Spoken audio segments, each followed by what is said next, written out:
अस्सलामुअलैकुम। Tally school के इस एजुकेशन प्रोग्राम में खुश आमदीद। ये प्रोग्राम टीवी पर हुकूमत पाकिस्तान और सबक फाउंडेशन की शिराकत से पेश किया जा रहा है। इसके लेसन्स पाकिस्तान के तमाम तालीमी बोर्ड्स बशमूल कैम्ब्रिज के सिलेबस के मुताबिक तैयार किए गए हैं, जिसमें एजुकेशनल कंटेंट सबक फाउंडेशन प्रोवाइड कर रही है। सबक फाउंडेशन की वेबसाइट सबक.pk पर केजी से 12वीं जमात तक वीडियोस और प्रैक्टिस टेस्ट बिल्कुल मुफ्त दस्तयाब हैं। फिजिक्स लेसन में आज हम driving a possible formula and problem solving के टॉपिक को कवर करेंगे, जो कि federal board Punjab KPK Balochistan की class 11th chapter number 1 measurements में मौजूद है। और यही टॉपिक्स सिंध और कैम्ब्रिज की क्लास 11th में भी मौजूद हैं। इन वीडियोस को सुनने के बाद, देखने के बाद आपको न्यूमेरिकल प्रॉब्लम्स जो कि एक्सरसाइज में मौजूद हैं या एग्जांपल्स हैं वो सॉल्व करना अच्छे तरीके से आ जानी चाहिए। आज के लेसन और इससे मुंसलिक तमाम वीडियो लेक्चर्स को घर बैठ के देखने के लिए आप सबक.pk की वेबसाइट पे जा सकते हैं और वहां फ्री वीडियो लेक्चर्स के साथ साथ प्रैक्टिस टेस्ट भी मौजूद हैं, जिन्हें देखकर आप अपने कॉन्सेप्ट्स को पुख्ता कर सकते हैं और इम्तिहानात में ट्यूशन लिए बगैर शानदार नंबर हासिल कर सकते हैं। ये सब कुछ सबक.pk की वेबसाइट पर बिल्कुल मुफ्त दस्तयाब है। Assessment of total uncertainty in the final result हम एक प्रॉब्लम की मदद से समझने की कोशिश करेंगे। पहले हम एक क्वांटिटी कैलकुलेट करेंगे और उसके फाइनल रिजल्ट में अनसर्टेनिटी, टोटल अनसर्टेनिटी देखेंगे। ठीक है जी। और हमारे पास प्रॉब्लम क्या है कि डायमीटर और लेंथ जो है वो एक मेटल सिलेंडर की हमने वर्नियर कैलिपर्स की मदद से जो है वो कैलकुलेट मेजर की है। और उस वर्नियर कैलिपर का जो लीस्ट काउंट है वो 0.01 सेंटीमीटर है। जो हमने डायमीटर की वैल्यू मेजर की है वो 1.22 सेंटीमीटर है। और जो हमने लेंथ की वैल्यू फाइंड आउट की है वो 5.35 सेंटीमीटर है। ठीक है। और हम इन्हीं वैल्यूज़ की मदद से वॉल्यूम कैलकुलेट करेंगे सिलेंडर का, और फिर उसके साथ साथ उसी वॉल्यूम में जो कि हमने फाइनल रिजल्ट मालूम किया है वॉल्यूम का, उसमें हम टोटल अनसर्टेनिटी जो है वो कैलकुलेट करेंगे। तो सोल्यूशन की तरफ आते हैं हम। ठीक है। तो सोल्यूशन में हम सबसे पहले तो गिवन डाटा देखेंगे, हमें क्या डाटा जो है वो गिवन है। गिवन डाटा, ठीक है, गिवन डाटा। और डाटा हम देख रहे हैं कि एक तो हमें जो है वो दिया गया है डायमीटर, और यहाँ पे हम लिख लेते हैं डायमीटर को सिंपली स्मॉल डी से रिप्रेजेंट कर लेते हैं। ठीक है। और इसकी वैल्यू जो है वो 1.22 सेंटीमीटर है। ठीक है। और फिर दूसरे हमें लेंथ गिवन है, लेंथ की वैल्यू जो है वो हमारे पास है 5.35 सेंटीमीटर। और स्टूडेंट्स वैल्यूज़ को हम सेंटीमीटर में ही रखेंगे, मीटर में कन्वर्ट नहीं करेंगे, क्यों कि ऐसी डिवाइस से हम जो है वो फाइंड आउट कर रहे हैं जो कि छोटे यूनिट्स की से जो है वो छोटे यूनिट्स की बेस पर वैल्यू कैलकुलेट करी है। मतलब वर्नियर कैलिपर जो है वो सेंटीमीटर में वैल्यू कैलकुलेट कर रही है। तो अगर हम कन्वर्ट कर दें इन्हीं वैल्यूज़ को बड़ी यूनिट में यानी कि मीटर में, तो क्या होगा, जो एरर है वो बढ़ जाएगी। हम एरर जो है वो उसको मतलब मज़ीद जो है वो प्रिसाइज नहीं कर पाएंगे, एरर जो है वो बढ़ जाएगी राउंडिंग ऑफ में। तो इसलिए हम छोटी यूनिट में ही रहते हुए काम कैलकुलेशन करेंगे ताकि एरर जो है वो कम से कम आए। अच्छा, इसके साथ साथ हम देख रहे हैं कि लिस्ट काउंट भी हमें दिया गया है। ये लिस्ट काउंट जो है ये वो प्रिसीजन है जहां तक हम लेंथ और डायमीटर को फाइंड आउट कर सकते हैं। तो इसी प्रिसीजन को हम एब्सोल्यूट अनसर्टेनिटी भी कहते हैं। तो इस तरह से अगर हम बात करें एब्सोल्यूट अनसर्टेनिटी इन डायमीटर और एब्सोल्यूट अनसर्टेनिटी इन लेंथ, तो वो हमें क्या मिलेगी, वो जी 0.01 सेंटीमीटर ही आएगी। और ये यहाँ पे हम लिख लेते हैं। तो एब्सोल्यूट अनसर्टेनिटी इन डायमीटर, इसको डेल्टा डी से रिप्रेजेंट कर देते हैं। और किसके बराबर होगी जी, जो प्रिसीजन है हमारे पास। और प्रिसीजन क्या है, जो लीस्ट काउंट है वर्नियर कैलिपर का, यानी वर्नियर कैलिपर्स का। तो डेल्टा डी को हम लिख सकते हैं 0.01 सेंटीमीटर। ठीक है। एब्सोल्यूट अनसर्टेनिटी है डायमीटर में, और इसी तरह से एब्सोल्यूट अनसर्टेनिटी इन लेंथ को डेल्टा एल से रिप्रेजेंट कर देते हैं। ये हमारे पास है 0.01 सेंटीमीटर। ठीक है, जो कि लिस्ट काउंट है वर्नियर कैलिपर्स का। और पहले तो हम अब वॉल्यूम की बात करते हैं जो हमने कैलकुलेट करना है। ठीक है, पहले हम वॉल्यूम ही फाइंड आउट कर लेते हैं। वॉल्यूम हम कैसे फाइंड आउट करेंगे, तो फार्मूला देखते हैं हम वॉल्यूम का सिलेंडर के लिए। ठीक है, वॉल्यूम यहाँ पे हम लिख लेते हैं LINDER, सिलेंडर के लिए फार्मूला लिख लेते हैं। ठीक है।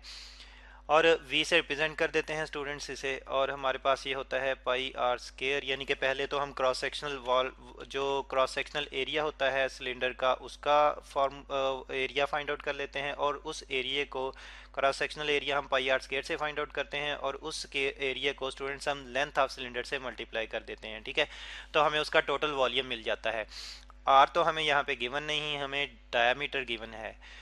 तो फिर हम आर और डायमीटर को आपस में रिलेट करते हुए आगे कंटिन्यू करेंगे। हम जानते हैं कि रेडियस आर जो है वो डायमीटर का हाफ होता है, ठीक है, d/2।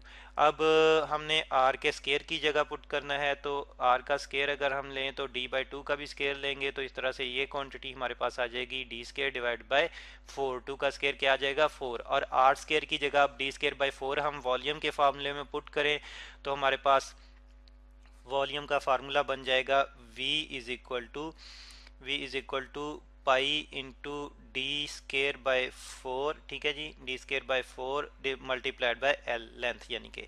और वैल्यूज़ पुट करते हैं स्टूडेंट्स।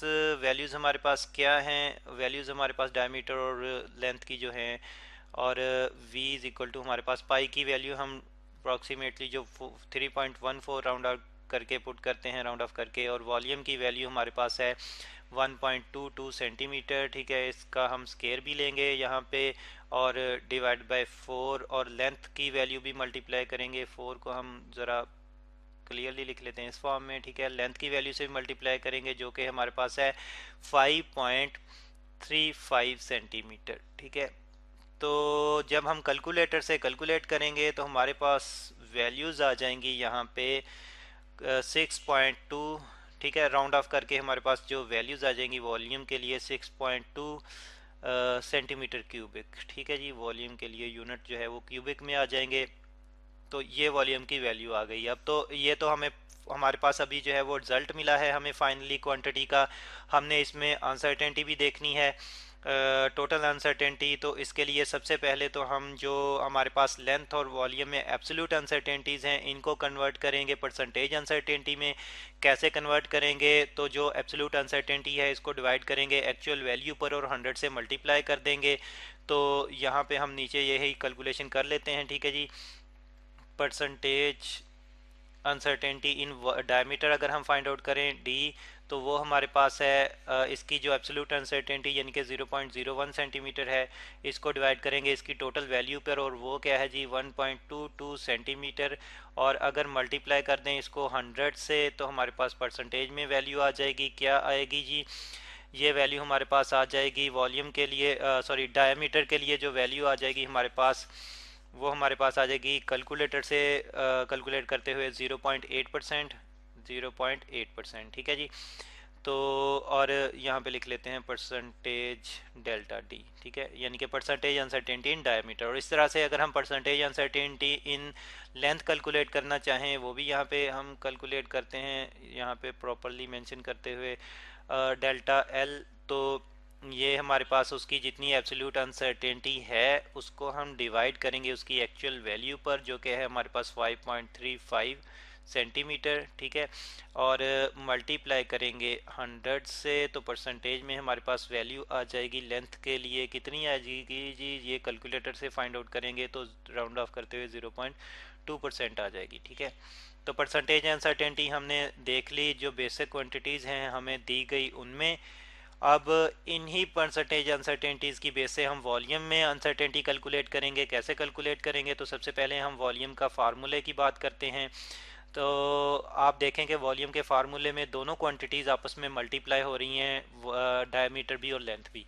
और फिर डायमीटर सिंपल फॉर्म में नहीं बल्कि डायमीटर का स्केयर जो है वो मल्टीप्लाई हो रहा है। तो अगर किसी भी चीज़ क्वांटिटी का, बेसिक क्वांटिटी का स्केयर हो तो उसमें फिर अनसर्टेनिटी हम जो टोटल रिजल्ट में अनसर्टेनिटी लेने के लिए उसके उसकी उतनी पावर को उसकी अनसर्टेनिटी से, परसेंटेज अनसर्टेनिटी से मल्टीप्लाई करते हैं, ठीक है। तो यानी कि डायमीटर में जो परसेंटेज अनसर्टेनिटी आ रही है उसको 2 से मल्टीप्लाई करेंगे, और फिर लेंथ और डायमीटर की जो अनसर्टेनिटीज़ हैं उनको आपस में एडअप करेंगे। तो कंटिन्यू करते हैं कि आगे किस तरह से ये प्रोसेस करना है। तो यहाँ पे हम लिख लेते हैं कि परसेंटेज अनसर्टेनिटी इन वॉल्यूम हम कैलकुलेट करने जा रहे हैं पहले, ठीक है जी। उसको हमें परसेंटेज, यहाँ पे लिख लेता हूँ परसेंटेज डेल्टा वी लिख लेता हूँ, ठीक है जी। वॉल्यूम फाइनल रिजल्ट में हम कैलकुलेट करेंगे तो ये हमारे पास क्या आ जाएगी जी। तो ये हमारे पास आ जाएगी डी डायमीटर यानी कि इसकी पावर 2 है, तो 2 से मल्टीप्लाई करना है इसकी परसेंटेज अनसर्टेनिटी को, और उसकी वैल्यू डायरेक्टली यहाँ पे लिख लेते हैं। वो क्या आ रही है हमारे पास 0.8%, 0.8%। और फिर इसमें हमने ऐडअप करना है दूसरी क्वांटिटी की अनसर्टेनिटी को जो कि मल्टीप्लाई हो रही है डायमीटर से, और वो कौन सी है, वो लेंथ है।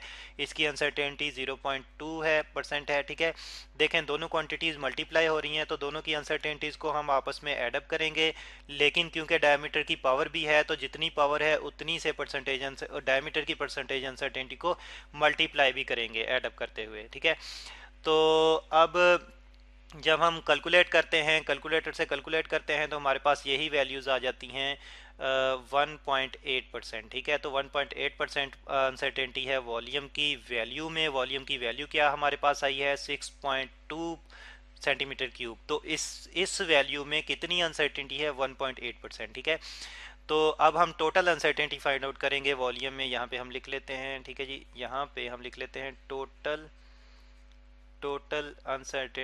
डेल्टा वी लिख लेते हैं अनसर्टेनिटी इन वॉल्यूम। कैसे फाइंड आउट करेंगे, इसी परसेंटेज अनसर्टेनिटी की बेस पे, ठीक है। एक्चुअल वैल्यू है हमारे पास 6.2, मल्टीप्लाई करेंगे इसे 1.8 यानी कि जितनी परसेंटेज अनसर्टेनिटी आ रही है वॉल्यूम में उससे, डिवाइड करेंगे इसको 100 पे, कैलकुलेटर से कैलकुलेट करते हुए राउंड ऑफ करेंगे तो हमारे पास यही वैल्यू आ जाएगी 0.1 सेंटीमीटर क्यूब, ठीक है जी, सेंटीमीटर क्यूब। क्यों? क्योंकि यहाँ पे ये 6.2 जो है ये सेंटीमीटर क्यूब में है, तो उसी के यूनिट यहाँ पे आ जाएंगे। तो इस तरह से स्टूडेंट्स हमारे पास टोटल अनसर्टेनिटी वॉल्यूम में क्या आ रही है, वो है 0.1 सेंटीमीटर क्यूबिक। सबसे पहले हमने इसकी परसेंटेज अनसर्टेनिटी कैलकुलेट की बेसिक क्वांटिटीज़ की परसेंटेज अनसर्टेनिटी की मदद से, और फिर हमने उसी परसेंटेज अनसर्टेनिटी को यूज़ करते हुए टोटल अनसर्टेनिटी फाइंड आउट की। अब हम जो वैल्यूज़ लिख सकते हैं वॉल्यूम के लिए वो इस फॉर्म में लिख सकते हैं कि v is equal to 6.2 plus minus 0.1 centimetre cube, ठीक है जी। तो ये हमारे पास जो है वो इसकी जो टोटल फाइनल वैल्यू जो हम लिख सकते हैं वॉल्यूम के लिए वो हमारे पास ये आ जाए। स्टूडेंट्स प्रॉब्लम सॉल्व करेंगे हम driving a possible formulas related. जैसा कि हमने लेक्चर में डिस्कस किया था स्टूडेंट्स कि हम डायमेंशंस ऑफ फिजिकल क्वांटिटीज़ की हेल्प से जो है वो फिजिकल इक्वेशंस की होमोजेनिटी को चेक कर सकते हैं, और सेकेंडली हम उसके ज़रिए जो है वो फार्मूलाज को डिराइव कर सकते हैं, और जो कि हमारे पास मतलब कि अगर हमें रिलेशंस मालूम हो तो हम उसके ज़रिए फार्मूलाज को डिराइव कर सकते हैं। उसी से रिलेटेड हमारे पास एक प्रॉब्लम आ रही है स्टूडेंट्स, उसको हम देख लेते हैं।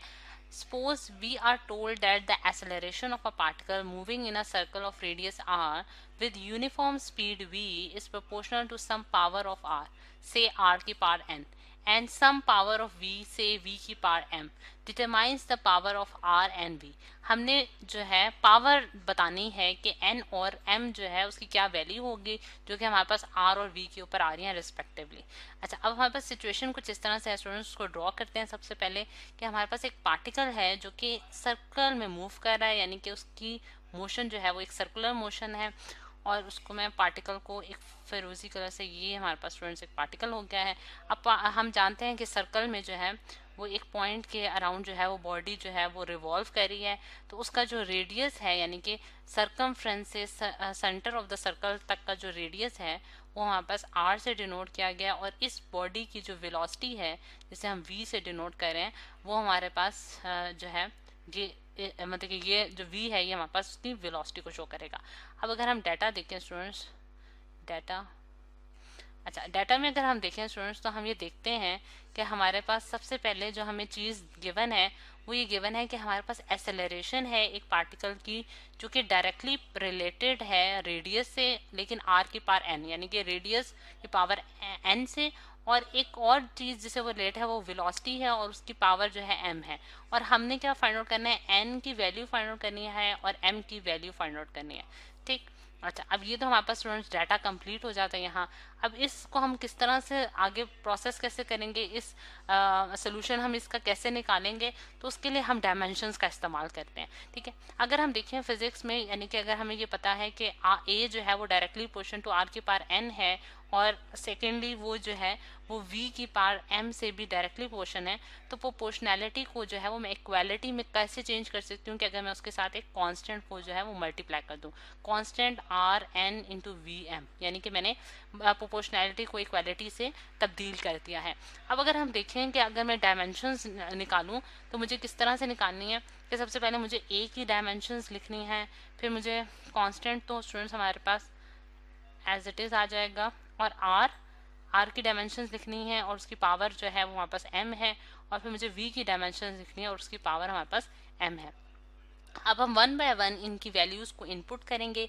एक्सेलरेशन जैसा कि हम जानते हैं कि हमारे पास क्या है, rate of change of velocity है, ठीक है, और वेलोसिटी जो है वो डिस्टेंस डिवाइडेड बाय टाइम होते हैं, तो टाइम और टाइम जो है वो टाइम स्क्वायर बन जाएगा। तो हमारे पास इसकी डायमेंशन जो है वो क्या होते हैं, डिस्टेंस की डायमेंशन जो l है और t की डायमेंशन जो है वो हमारे पास -2 आ जाएगा, यानी कि t की पावर -2, क्योंकि हमारे पास यहाँ आप देख सकते हैं t की पावर 2 है तो 1/t की पावर 2 है तो हमारे पास -2 आ गया। तो ये मैंने इसकी डायमेंशंस को इंक्लूड कर दिया है। कांस्टेंट मेरे पास एज इट इज़ रहेगा स्टूडेंट्स, उसको मैं एज इट इज़ नीचे उतार लेती हूँ। और r जो है, क्योंकि हमारे पास रेडियस है और रेडियस जो है उसकी डायमेंशंस जो है वो हमारे पास लेंथ होती है, तो लेंथ की डायमेंशंस हम l से डिनोट करते हैं, ठीक है। अच्छा, यहाँ इसकी पावर जो है वो n है हमारे पास। अब उसके बाद हमारे पास आ जाता है वेलोसिटी। अब वेलोसिटी भी अगेन हमारे पास डिस्टेंस डिवाइडेड बाय टाइम है, तो डिस्टेंस और टाइम के लिए t की पावर -1 और होल की पावर m, सही। अच्छा, अब ये चीज़ हमने स्टूडेंट्स यहाँ लिख ली। अब इसको मज़ीद भी हम बेहतर तरीके से लिख सकते हैं। किस तरह से, अगर आप देखें कि l t की power -2 is equals to constant और फिर साथ हमारे पास क्या है, l की पावर। अब आप देखें कि हम जानते हैं मैथ्स में हमारे पास एक रूल है कि हमारे पास बेसिस अगर सेम हो तो पावर्स ऐड अप हो जाती हैं। ये हमारे पास बेस है, ये पावर है, तो अगर बेस l है तो हमारे पास उनकी पावर्स ऐड अप होकर क्या बनाएंगी, n प्लस m, ठीक है, और t की पावर हमारे पास क्या आ जाएगा, -m। अब अगर हम देखें स्टूडेंट्स, इसको हमने बहुत बेहतर और जो है वो सिंप्लीफाइड फॉर्म में लिख दिया है। अब हम क्या करेंगे, इसके जो इसको नेक्स्ट स्टेप हमारा ये होगा कि हम जो हमारे पास सेम क्वांटिटीज़ हैं उनकी पावर्स को लिखेंगे। यानी कि अगर आप देखें कि यहाँ हमारे पास l की जो पावर है वो हमारे पास 1 है, यानी कि अगर मैंने कोई पावर नहीं लिखी तो इसका मतलब है उसकी पावर क्या है, 1 है, और 1 पावर है। तो मैं इसको जब अगर डायमेंशंस जब इसकी कंपेयर करूंगी, यानी कि मैं क्वांटिटीज़ को आपस में कंपेयर करूंगी, तो मैं ये लिख सकती हूँ कि अगर जिस तरह यहाँ से इसको एक स्टेप और कर लेते हैं कि l जो है वो l के साथ रिलेट करेगा और यहाँ उसकी पावर जो है वो क्या है, n प्लस m, यानी कि लेफ्ट हैंड साइड और राइट हैंड साइड में जो सेम डायमेंशंस हैं उनको हम इस तरह से कंपेयर करेंगे एक दूसरे के साथ। और दूसरी हमारे पास क्या है, t की पावर -2 है, ठीक है, उसको भी हम कंपेयर करेंगे राइट हैंड साइड का, जो कि हमारे पास t की पावर -m आ रही है, सही। अब अगर हम देखें कि हमारे पास यहाँ जो है इसके ज़रिए हम क्या कर सकते हैं कि इक्वेट कर सकते हैं पावर्स को बोथ साइड पे, यानी कि लेफ्ट हैंड साइड और राइट हैंड पे पावर्स को इक्वेट कर सकते हैं। अगर यहाँ देखिए हमारे पास पावर क्या है, 1 है पावर, तो 1 पावर जो है वो 1 और इज इक्वल टू पावर जो है दूसरी साइड पे हमारे पास क्या है, n प्लस m। एक इक्वेशन ये होगी स्टूडेंट्स हमारे पास। सेकेंड इक्वेशन जो है वो हम किस तरह से निकालेंगे, -2 इज इक्वल्स टू -m, यानी कि इस जो सेकंड इक्वेशन है इसकी पावर जो है उसको हमने कंपेयर कर लिया, तो ये हमारे पास इक्वेशन 2 होगी। अब यहाँ से हम सिंपली जो है वो n और m की पावर्स जो है वो उनको डिडक्ट कर सकते हैं। अब जैसा कि इक्वेशन 2 को अगर हम देखें तो माइनस माइनस जो है वो दोनों साइडों पे कैंसिल अप हो जाएगा, तो m की वैल्यू जो है हमारे पास क्या आ जाती है, 2 आ जाती है। m इज इक्वल टू 2 की वैल्यू जो है अगर हम इक्वेशन 1 में इनपुट कर दें तो हमारे पास क्या आ जाता है स्टूडेंट्स के 1 is equal to n plus m की जगह हम क्या डाल देंगे, 2 डाल देंगे, और यहाँ से जो है सिंपली हम n की वैल्यू निकाल सकते हैं, जो कि 1 - 2 हमारे पास क्या आ जाएगा, आंसर -1, यानी कि n की वैल्यू हमारे पास क्या आ गई students, n is equal to -1। तो n और m की वैल्यूज जो है वो हमने यहाँ से डिडक्ट कर ली है। अब अगर ये यहाँ तक तो हमारी प्रॉब्लम कंप्लीट हो गई, लेकिन अगर हम इसका पॉसिबल फॉर्मूला भी देख लें अपनी नॉलेज के लिए, तो स्टूडेंट्स अगर हम देखें तो ये चीज़ जो है, ये वाली जो इक्वेशन हमने लिखी थी स्टैंडर्ड इक्वेशन, इसमें अगर हम वैल्यूज़ इनपुट करें तो हम कैसे लिख सकते हैं इसको, यानी कि अगर मैं इसको स्क्रॉल डाउन करूं और इस साइड पे ही आपको दिखा दूं इसका रिजल्ट, तो आप देख सकते हैं कि a इज इक्वल टू हम कैसे लिखेंगे, कांस्टेंट, ठीक है, कांस्टेंट, और मल्टीप्लाई पे हमारे पास r की n की पावर हमारे पास क्या आई थी स्टूडेंट्स, n की पावर आई थी हमारे पास 2, ठीक है, और m की पावर आई थी हमारे पास -1, ठीक है, n की पावर आई थी हमारे पास r और n की पावर आई थी हमारे पास -1 और m की पावर आई थी हमारे पास 2, ठीक है, तो ये आप देख सकते हैं कि हमारे पास इससे हमने फॉर्मूला भी निकाल लिया, यानी कि ए का रिलेशन निकाल दिया वी और आर के साथ, जो कि हमारे पास आ रहा है v square divided by r. ठीक है, यानी कि अगर कोई बॉडी हमारे पास सर्कल में मूव कर रही है तो उसके पास एक्सेलरेशन क्या होगी, A is equal to V square divided by are.